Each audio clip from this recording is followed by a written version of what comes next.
هنتخب الفريق احمد شفيق. عشان يفضل الاعلام كذاب.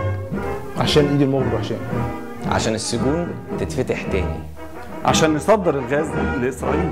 عشان نرجع حاله الطوارئ تاني. عشان نشوف الجمال بترقص في الميدان. طب انت انتخبت مين؟ انا انتخبت ابو الفتوح. انا كنت في حمله الشيخ حازم. ليه ما تنتخبش شفيق في الاعاده؟ عشان البلد ما تتسرقش. عشان دم الشهيد ما يروحش هدر. عشان نجيب حق مينا دانيال. عشان حق الشيخ عماد. عشان نعيش بكرامه. عشان ما يبقاش مصير اي واحد فينا زي خالد سعيد. عشان اللي غلط يتحاسب. عشان امن الدوله تحمينا وما تحبسناش. لو هتبطل صوتك براحتك. ما تزعلش وتقول التعليم بايظ. ما تزعلش لو ما خدتش حقك في اسم الشرطه. لو كل حاجه مشيت بالواسطه. لو ما لقيتش انبوبه الغاز. مش مسامحك على الناس اللي ماتت. لو الرشاوي بقت عادي. مش مسامحك لو الغاز اتصدر لاسرائيل. لو اتقبض عليا عشان كلمه حق. انا ضد نظام مبارك. انا ضد نظام مبارك. انا ضد نظام مبارك.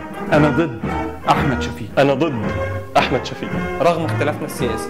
رغم كل الاخطاء اللي حصلت. اتفقنا ان كلنا رحله كرامه في مصر القويه.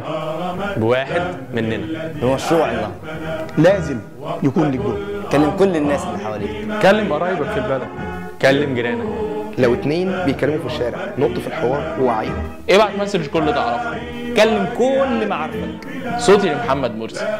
انا هنتخب محمد مرسي. انا هنتخب محمد مرسي. انا هنتخب محمد مرسي. صوتي لمحمد مرسي. انا هنتخب محمد مرسي. صوتي لمحمد مرسي. عشان كل ده صوتي للدكتور محمد مرسي. طبعا هنتخب محمد مرسي.